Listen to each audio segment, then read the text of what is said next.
Good morning, good afternoon, good evening, however you're watching, wherever you're watching, however you listen, wherever you listen. It's the Bet Online Salute Detroit podcast, and we got the tripod here, rolling through the dog days of summer, trying to bear the heat. How hot is it where you are, Jamal? It's it's getting there. It's not terrible, but certainly it's all t-shirt and shorts weather for sure, Coach. How is it in the San Gabriel Valley, Ryan?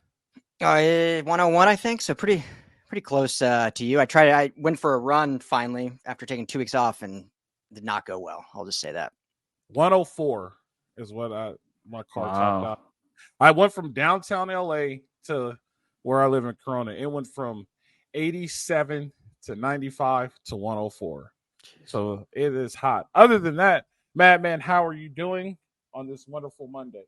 Doing well, Coach. Great to see you. Great to see Rye. Always a pleasure, and excited to start the week off with Trojan ball. I mean, what could be better? Ryan, how are you doing? Yeah, echo that. Great seeing you both. Hope the weekend was well and relaxing, and yeah, some good news to get into on this hot Monday. We do have some good news. We have some good news. We have two good news. We have two good things to talk about.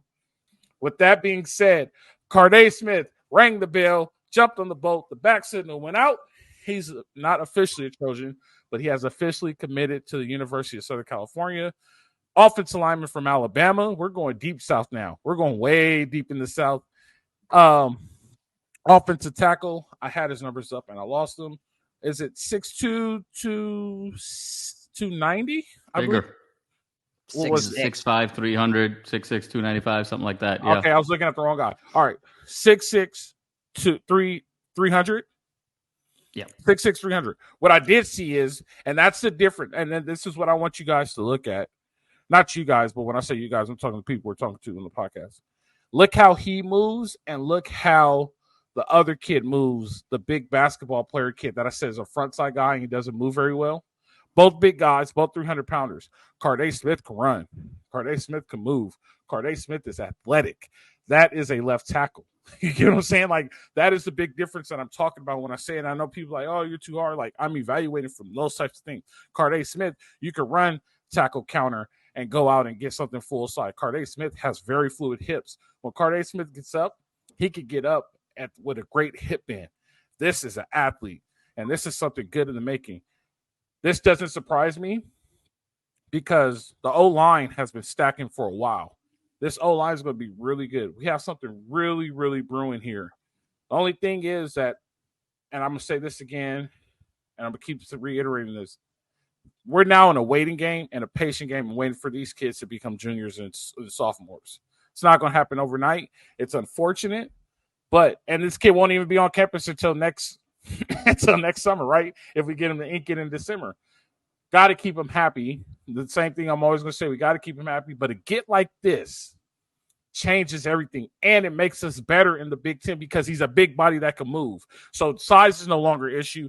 But now we're going to try to out-athlete the big guys in the Big Ten, which I totally agree about. Ryan, what do you think about this get? Yeah, glad it finally officially. I think this was the one that back in like June was a verbal, and then now he officially announced today. So great to see it come throughout the summer.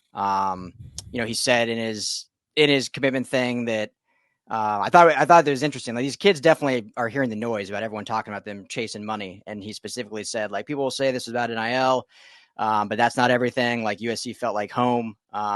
Called Lincoln Riley the best head coach in college football, and Coach Henson, when he watched film with him and just talked X's and O's, it just felt like the best spot for his development. So clearly had an impression. He said him and his mom just felt an immediate like connection to this place. And obviously he was, at the time when he was here on June 21st, he was committed to Auburn and decommitted right after his visit and verbalized he was committing, and then obviously officially announced today. So, but no, I mean, you said it, great player. We'll see how his senior year goes down in Mobile.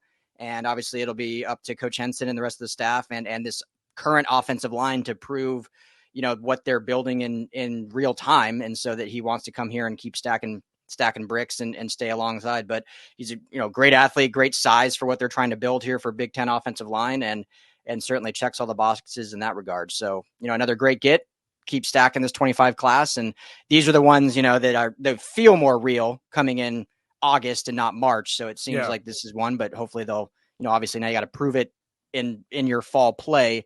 And obviously NIL will play a factor, which we'll get to in a bit, which looks to be in a much better spot. So yeah, great commitment. Man, you're up.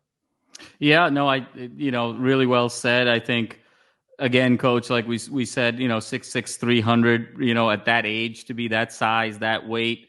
And then when you sort of add on to that, the agility, there's a twitchiness to him, the really great lateral movement. So you're talking about the makings of an absolutely elite athlete from Mobile, from, 4-star, 16th best offensive tackle prospect in the class of 2025.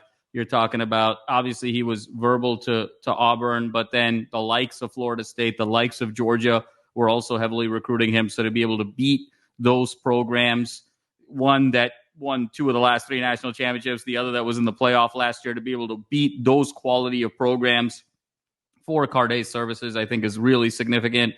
And then when you talk about what this class of 2025 is starting to look like at the offensive line position, when you look at Carde Smith, when you look at the likes of a Vicona, I mean, you're talking about guys that are 6'6", 6'7", 300 plus. I mean, these are grown men, multiple grown men, at the age of 16 years old. So future is very, very bright. Again, the emphasis on the trenches, you got to love it. And, getting ready to establish a certain type of play in Big Ten football for years to come. So nothing not to love. And hopefully he sticks. But I think to Ryan's point, when you get them later in the year, it does feel more real. But obviously other poachers are coming, so you can never relax. But a great day and a great recruiting victory. Somebody told me at work today, they were like, man, it's already August. You're going to blink and it's Christmas. That's what we want in this situation. Sure, we need absolutely. We needed to blink and we need legit to Jamal say, yeah, I'm on vacation right now because in this industry, they do the Christmas break. So we know if we get to there and Carde Smith is still a Trojan, he will be officially a Trojan at that point in time, and we could get him on campus in the summer. So that's all good. So we need a blinking Christmas in this situation, especially with all of our 26 guys. I don't know off the top of my head. So where are we at for the 20? This is a 25 guy. I'm sorry, I said 26. I'm thinking of the other guy we were talking about before. 25. Have we moved up in the class, or have we moved? Or are we still about the same? Last I checked, they updated. I mean, basically all 3 of the main 247 on 3, and rivals have them between 15th and 18th class. Really? Yeah. Oh. That's surprising. So we dropped down that far when we lose 2 guys. We gain 2 more guys that are the same stars. And see, they hate us. They hate us because they ain't us. And it's all good. Well, Coach, just to sort of clarify, Carde is a 4-star. The guys we lost were 5. But yes, to your point, it is. I think it's so hard to get 5s. Even the best recruiting classes get 5 5s or 4 5s. So if you get a 5, you get 2 5s, you lose 2 5s.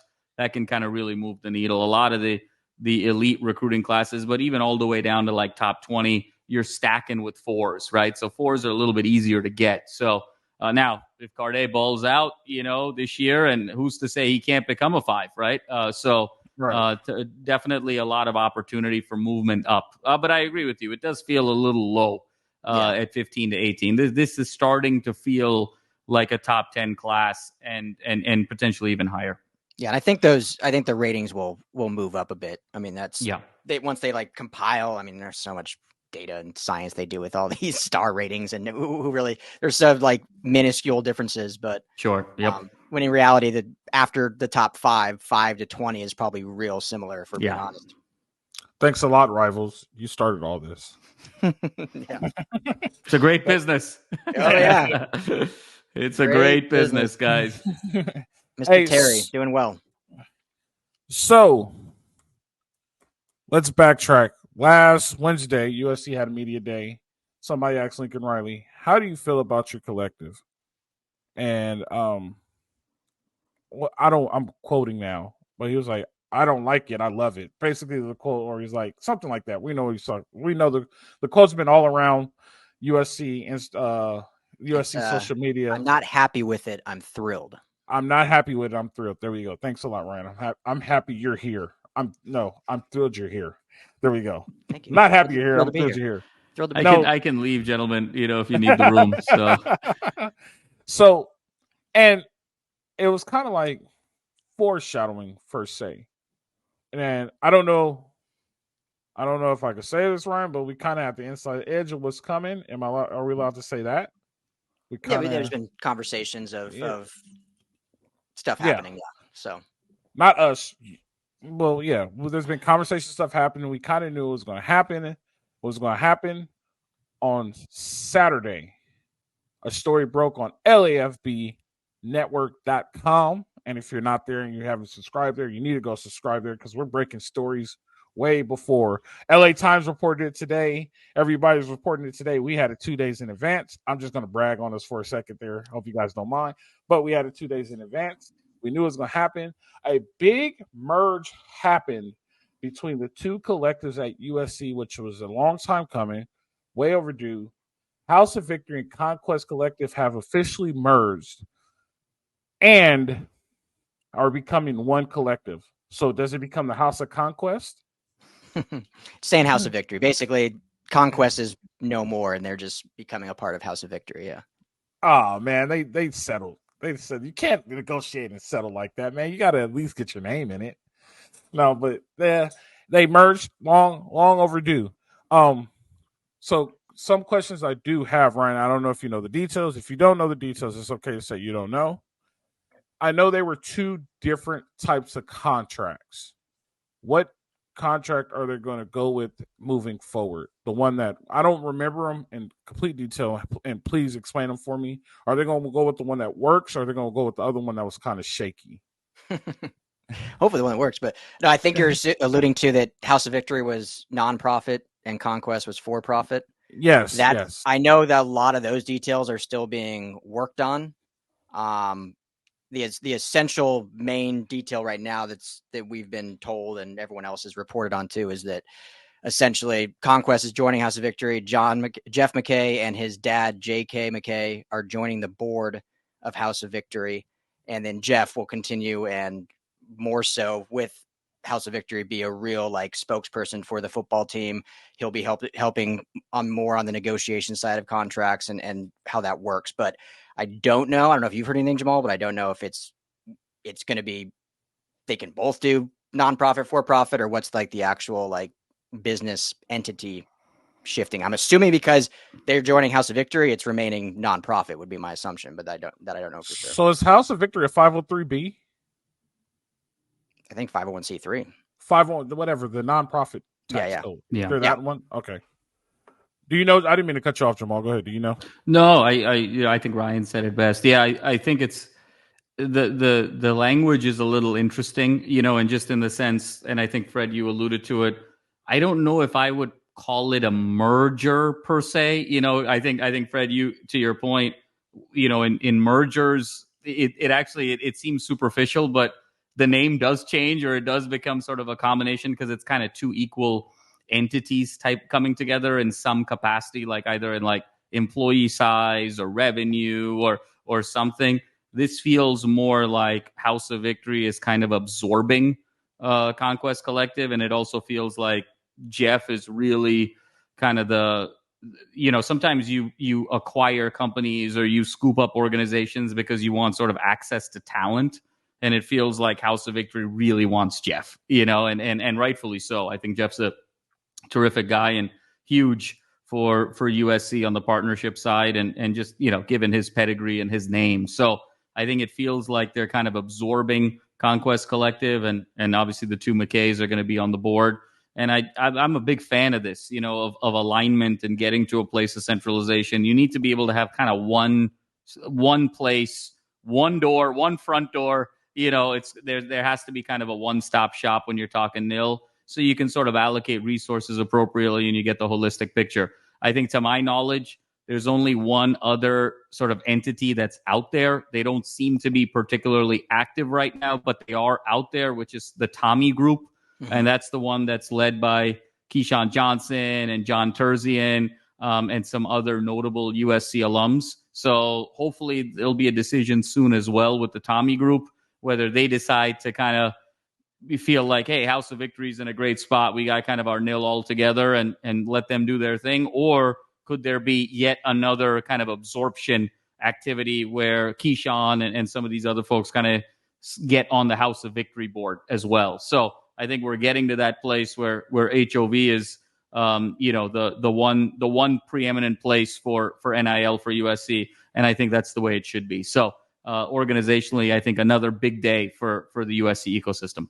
And I think they foreshadowed this like the whole week too. They're like, oh, we love it, and everything's going great with our collectives and this and that, and we're all sitting here like, it's, you guys are still behind the 8 ball a little bit, like you're not all the way there. But then also it's like they don't have to tell us what they're doing. They're not a public institution, so we'll never know what they're doing unless we're on the inside. And then, and truthfully, Coach, not to cut you off, but even if you're a public institution in this particular space, you don't really need to reveal.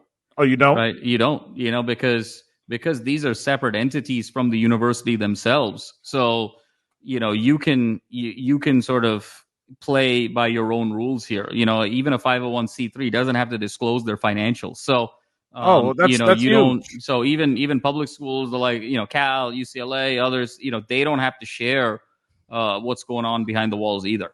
We know who's funding Cal's. We know who's funding Cal's NIL. That's a different show for a different day, Coach. Go ahead, Ryan. What I thought was a little interesting, though, in Jen Cohen's State of Troy that came out, I think it was Saturday also. It was the first time I had heard her or anyone refer to House of Victory as like the official NIL collective. So they've always been, and this doesn't necessarily change it, but it's always been referred to a third-party entity.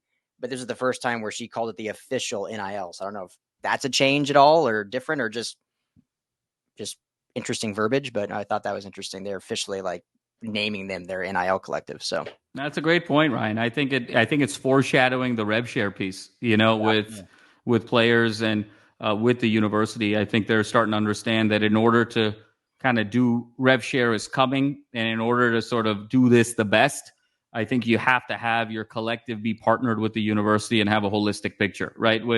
That's the hard part with these things, when you got silos and you got different organizations kind of doing different things and you don't have the visibility, you don't know what money, who's it going to, how it's being spent, what the strategy is, and you have a bunch of these little guys with no visibility. That's when you become kind of suboptimal. So once you kind of have the visibility and everyone's tied together, that's when you can make the best decisions in terms of what players to go after, how much to give them, and how much to retain them. So I think she's kind of leaning into the fact that House of Victory is going to be the player with them, and rightfully so, right? I mean, that's also the one thing that I always kind of liked about House of Victory. There were other collectives that sort of started, whether it was like, if you guys recall, like Boulevard, and then, obviously there's the Tommy group we refer to. There was a couple other groups. They were all kind of started by, let's call it kind of like the household name USC alums, like the athletes and the entertainers and all of that stuff. What I actually always appreciated about House of Victory is how they had like an advisory board and like a strategic board. And a lot of their strategic board was USC alums in KPMG and Deloitte, and a lot of the folks kind of more in corporate America to kind of give it a little bit more rigor. And I think in the end, that's sort of what won out. And I think what folks are kind of realizing is you kind of need that piece to sort of run the money. And then it's easier to kind of get the athletes and the famous alums to kind of come and join versus the other way around. So I think hopefully there's one last piece of the puzzle here with the Tommy group, and then it'll be all, it'll be one big monopoly inside of House of Victory, which is what we want. So let me ask this question, and I'm still ignorant to the whole NIL. This is what I do know. A lot of people are confusing. I know there is an NIL collective, but they're confusing the actual name and likeness with NIL, right? And this is what I say. This is what I say by this. If I go and I star in a commercial like Caleb Williams did last year. He was in the Dr. Pepper commercial. He was in that sports drink commercial or whatever, or like Tua's little brother. He was in the commercial with Tua. That money does not come from House of Victory. That money comes from Dr. Pepper or that sports drink or whatever commercial you're in. So if I go to the 9-0, Jamal, then this is for Ryan, you know the 9-0 too.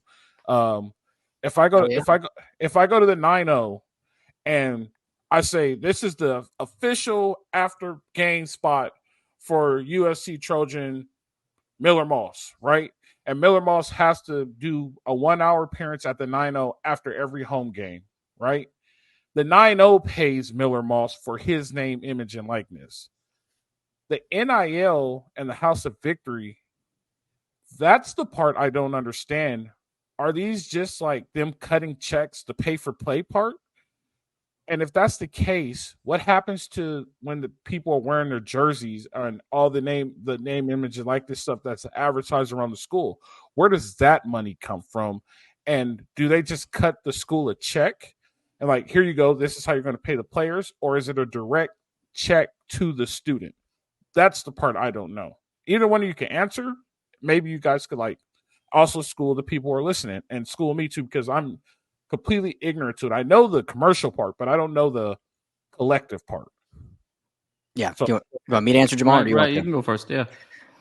So, it's a great point. I think a lot of people think that it's a good collective is essentially doing both. I think a lot of players will have an agent or manager that will also get sponsorship deals, but a good collective, when they're drawing up a contract, is basically saying, we'll just say a top end player. Like, we're going to pay you X for X amount of appearances. On top of that, we will also get you 5 branding deals. So they will facilitate the branding deals. Now, obviously the brand will pay them themselves. It's not House of Victory paying them, but they're the one facilitating the deal, but they're also paying them a straight contract fee for X amount of appearances. And then there's a lot of other stuff sprinkled in there, but that's the really simple just breakdown. Is it literally is like they're writing up contracts, pay for play, plus getting branding deals. Like if you saw, there's been times when players have had like Mercedes-Benz advertisements on their social, like House of Victory set that up with Mercedes-Benz, but obviously Mercedes-Benz is who paid them. Conquest, like we were doing stuff with Conquest, where there was these social media brands that did video, like Brendan Rice did a video on his social. Conquest set that up, but it was actual Wilson Football that paid him. So it's more of a facilitator for the brands, but then an actual pay for play, if you will, with contracts. So they're like the agent or the middleman, I guess you would say. Like if I was there, and I'll use the 9-0 example again. If I was there and the 9-0 said, hey, we want Alfred to sponsor the 9-0. All we want him to do is show up for an hour after a home game. We'll put his banner on there and all he has to do is on his Instagram say the 9-0 is the official after party for USC Trojans. I put it on my Instagram. They put the banner up for me. So that money comes from the 9-0, but it was set up through, at this point in time, House of Victory, who made that happen and made it possible for me. So my follow-up question would be, do these companies reach out to the players themselves, or do they have to go through the House of Victory? Because I have a follow-up question, and I'm going to tell you the reason why I don't like it, and it's a little shaky to me. So, like, do these companies reach out to the collectives, or do they reach out to the kids, and the kids have to go to the collective? Yeah, I mean, Coach, the way I would sort of frame your question is, think of a collective as having 2 divisions. Okay, there's the bank division, and then there's the services division. And so the bank is literally, hey, we're drawing up an agreement for you to come to play at USC for X amount of dollars. Now, you could just get that X amount of dollars, as sort of a flat rate because you're so good, or it's a combination of you're getting paid and in exchange, you have to sort of make certain appearances, or, in exchange for this money, you have to do sort of X, Y, and Z types of things, media related, community relations related, branding related, what have you. So that's kind of the bank, is basically saying, okay, we have X amount of money. We're a bank for these players in terms of getting them money to come wear the USC uniform for us. In addition to that, you have the services piece where you say we've got our own in-house agents, PR people, partnership people, where for all of the players that are under this collective, we can go help them negotiate endorsements with third-party companies like the 90, like Nike, like whoever, and obviously take, allow the players to be able to get monetized in that way as well. So those are kind of the two ways you do it. Now, to answer your question, if there isn't something kind of legally drawn up that the partnerships have to come, the first point of contact has to be somebody on the collective, it can be both. You can have companies reach out to House of Victory wanting access to a player. You can have companies reach out to a player through an agent that's not part of House of Victory, or like a family business manager or a parent or a guardian, or you could have a company reach out to a player directly. So it's any number of ways that can happen unless it's sort of specified in a contract, which is also, I think, one of the reasons why somebody like a Jeff Makai is so valuable to House of Victory, because he's very experienced over the years, given just his sort of professional background in doing kind of strategic partnership deals. So that's why it's really important for House of Victory to have him on the board to be able to kind of make some of these arrangements happen. That is scary. And I'm going to tell you why. I think that the NCAA should make it where it has to go through the collective, or it has to go through some governing body through the school. And let me tell you why. If I'm trying to create a business as a college student, clothing business or whatever it is, and then I advertise it, I have to pay. I have to get paid, right? So now I'm paying myself. That's like, it's in a way, I might be describing it wrong, but it's the money laundering thing where it's like I'm paying myself through the business, this and that, but I'm not doing it legally. And the reason why I say that is because these kids don't know. So they end up paying themselves illegally. Tax time comes. Now they're in the hole because they have to pay tax on this. From my understanding, they're 1099, right? If I'm not mistaken. Well, they're House of Victory. In America, anytime you make money, you got to pay taxes on it. Right. So, and that's why I'm saying it's scary. And I'm saying it's scary for the sake of the kid, because the kid's like, oh, I have this T-shirt company. And if it's okay, can we wear these T-shirts before the game? And we'll pay all the players. And now I'm making a profit off of the T-shirt company because everybody's doing it. But then I don't do my taxes right. Now all of a sudden I'm in the hole $100,000 as a 19-year-old because I didn't do my taxes right. That's why I say it should go through, like you said, it should go through the services division for the House of Victory, because now they'll set you up with somebody like, all right, cool, we'll hook you up and we'll have you do everything for your T-shirt stuff. But this is how you need to do it. You need to file this, you need to file this, you need to file this, and this is how you need to file it. This is why I don't like the way that they did NIL and just let it a wild, wild west, because none of us knew at 19 years old what to do to start a business. Or if they do, very few. I shouldn't say none. That's a general statement. Very few people would know what to do, how to start a business at 19. Most of us don't know. We just in college trying to get a degree and have fun. And now all of a sudden we're making a lot of money because, all the Trojans are wearing these shirts. I want to wear this shirt too.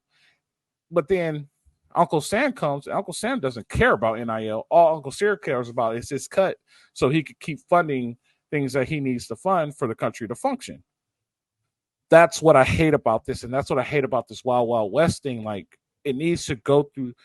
This is a good time to teach these players how to become pro athletes. And if you make it a rule, like, it has to go to the collective, and the collective has to make sure that the player does right. So if a kid does get hit with taxes, or he does his taxes wrong, he hits with a tax bill, he gets in trouble, it goes back to the collective, because they're still students and they're still kids. You guys get what I'm saying? Like, does that make sense? I get it. I don't think that's an NIL issue. I think that's more of a you're in school to learn, right? So that's just you need to go and that's a tough lesson to learn at 19. Ask someone, yeah. But if you're starting a business, like, I don't think that's necessarily on the NIL collective. That's on you to then do your homework and figure out how to run a business. And, USC is a good place to learn that. Pretty good education to learn how to do business. And you can probably go to the collective or go to the powers that be and get really good advice and help and whatnot. Because I get what you're saying, but yeah, I don't think that's an NIL thing. I think that's more of a just, being a kid and needing to learn and checking all your boxes off.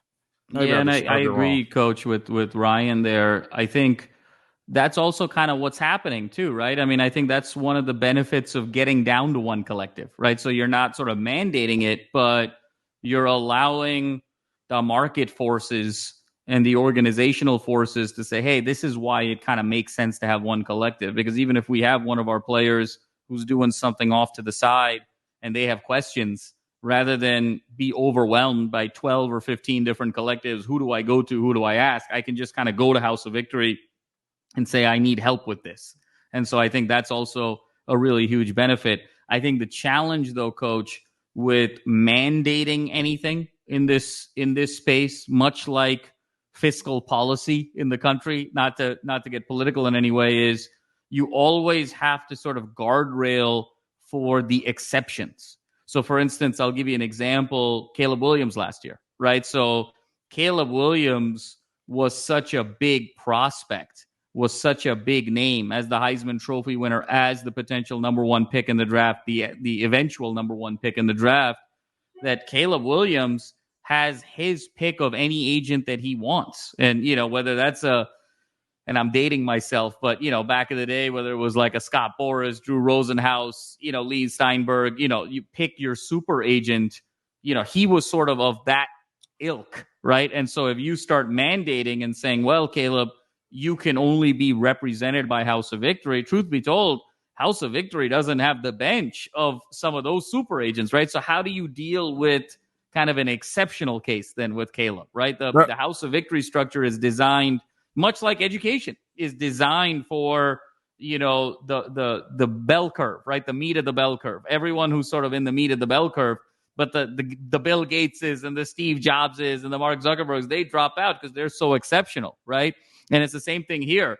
The House of Victory is kind of designed for the average to above average, even a really above average prospect. But those superstars who can kind of demand their own networks, their own ecosystems, you can't really hold them back, right? So that's why it's always a challenge to do any sort of a mandatory policy. So you're talking about everybody right at the zero on the bell curve, just to let people know. There's some people who may struggle with the bell curve, Jamal. Bell curve is everybody. For sure. And then there's the zeros. The outliers. The outliers, right? That's the best way to say it, the outliers, yep. Stats, one of the worst classes I ever took, but one of the best classes. Stats was one of the worst classes, but one of the best classes I ever. I learned so much, but it was so much work. There you go. There you go. I'm very happy to hear you say that, Coach. That's a great class. Stats. I think I failed business stats in college. I'm pretty sure. Yeah. Pretty sure. Freshman year. I actually got a B in stats. It was because I liked this so much. I loved it so much. It's okay, I get it. And my stats was more for exercise science, but it was exactly the same thing. So it was the things that they gave you, 15 kids ran 23 laps.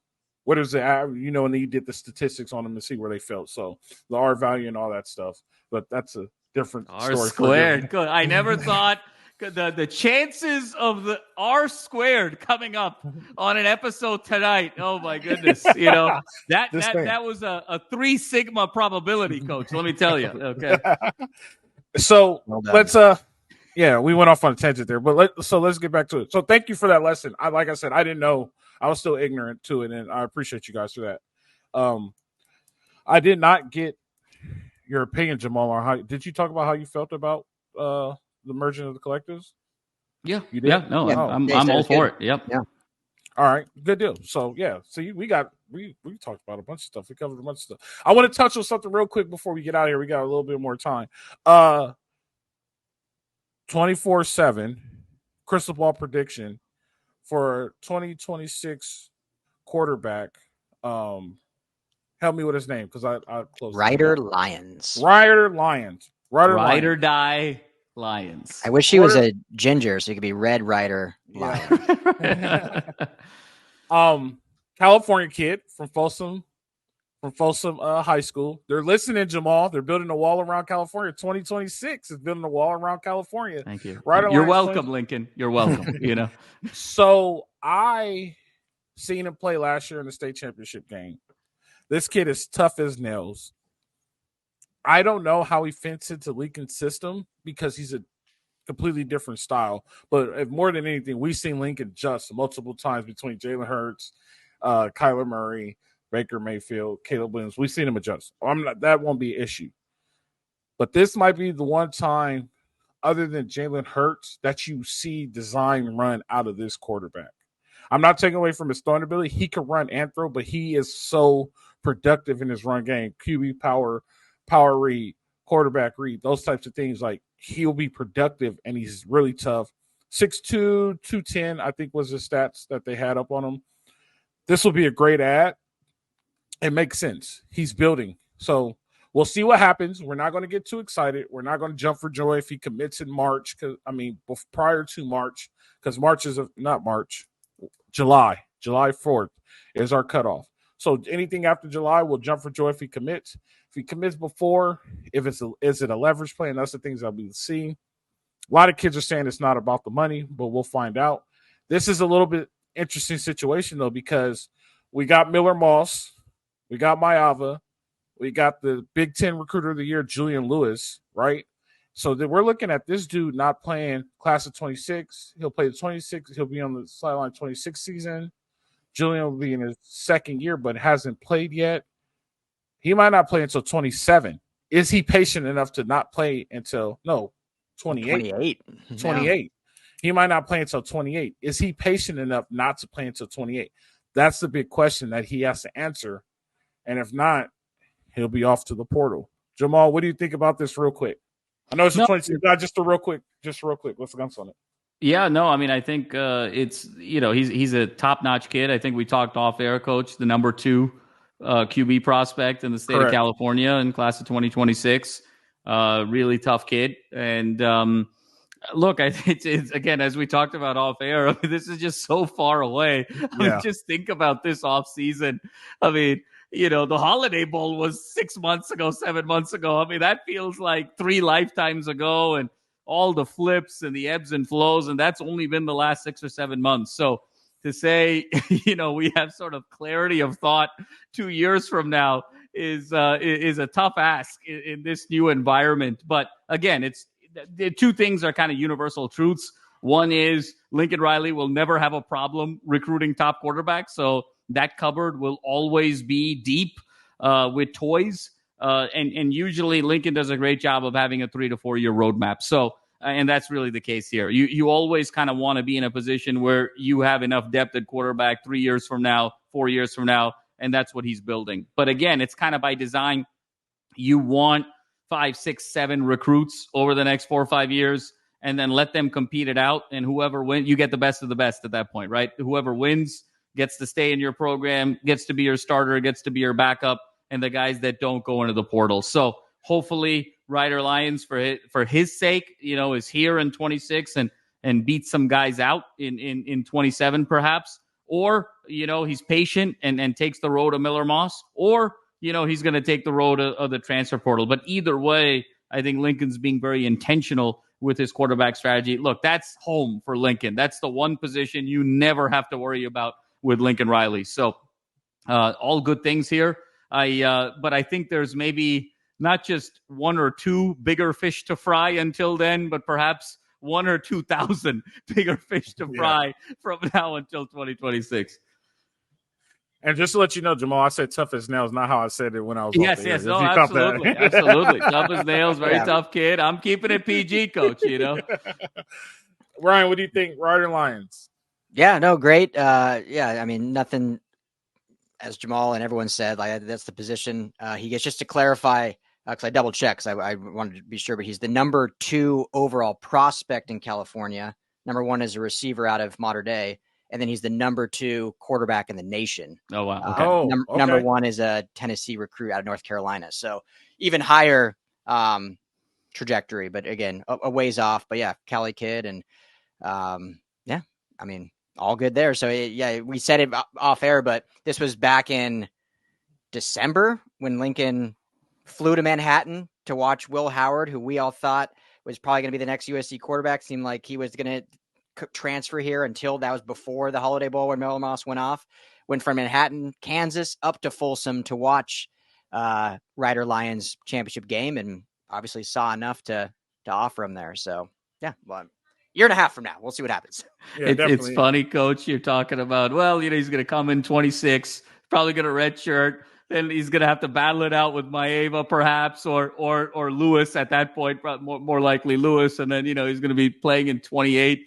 28 for the fall of 2028 is the next presidential election. Yeah, next Olympics. Presidential election. That's how far away this is. I mean, that's far away in real life, let alone in like college football land where like time is in dog years, so excited. But as excited as I can be about like retirement in my life, that's the best way to describe it. So real quick, now that you say that, I've been watching handball. I've been following handball extensively during this Olympic game. I saw it like the last two, and like now I'm like extensively watching it. And like I was legit watching it. And I was like, I could do this. I could get buddies together. We got 4 years to get in shape. 4 years. 4 years. I legit called like 5 of my buddies that I played football with. I said, hey, watch it. We could do it. We could make the Olympic team. Like you've got the roster. We could legit do it. And then one of my friends said, bro, in 4 years, we'll be 40 years old. I don't think we can do it. You need to do like curling. That's the one we always try to get into. And the Winter Olympics. Yeah. Coach, the kid like Rider Lions is going to play at USC after the Olympics came and went in Los Angeles. I mean, true. So it's we got to He'll be here for it. If he signs, though, he'll be here for it. If he stays, he'll be here for the ceremony. And look, who knows? That's going to be perhaps a selling point at that point. It's like, come to the Olympics, come hang out with top-notch athletes, and so. But we're a ways from that. Please do not ever say again the next presidential election. I just don't even want to think about another. I know. One. I mean, but that's how far away this is, right? I mean, to put it into context. I mean, my goodness, it legit is. And if you want to see a transformation, watch how LA is going to transform over the next 4 years. Like it's already starting with the airport, and I know where their next moves is going. It's crazy, the transformation that people are about to see. Well, Coach, you're not going to be happy. Yeah, I mean, but you know where Olympic Village is, right? It's at UCLA. I know that. Yeah. It's the only place that could fit it. I'm good with that. I'm fine with that. Well, I didn't actually know that. That's pretty sweet. Olympic Village is going to be at UCLA. Yeah, it worked, and it worked out because they start later, and so it won't interfere with their school. Yep. So and they got all the dorms, and it's kind of the Westwood Village is very sort of Olympic Villagey. It's cozy, so. Nice. So are they gonna close it all off, like everything, even like where Diddy Reese and all that stuff is? I don't know. That's a good question. I think they're still kind of figuring it out. Okay, yeah. Well, we know the transit system is about done, and the airport is like 2 years out. But like the next thing that's coming, like what they're going to do with like the hotels are bidding like crazy right now for work. Like the hotel bids for construction is crazy right now. Never seen it like this before. Well, hopefully they'll figure out those 3 abandoned high rises downtown. They're just one of them is that one with the graffiti. They're talking about making it artwork for the city. And they're just sitting there. They're talking about preserving it and leaving it as artwork for the city, which I think is insane. But that's neither here. Wow. That's a conversation for another day. Yeah, talking about business mess up. But anyway, yeah, we wrapped it all up, and I appreciate you guys for coming. I appreciate you guys for listening and watching it, guys. It was so fun. How about we do it again on Thursday? Sounds like a plan. Sounds like a plan. I appreciate you guys. Appreciate all you fans. You guys know how it goes. Live free, fight on.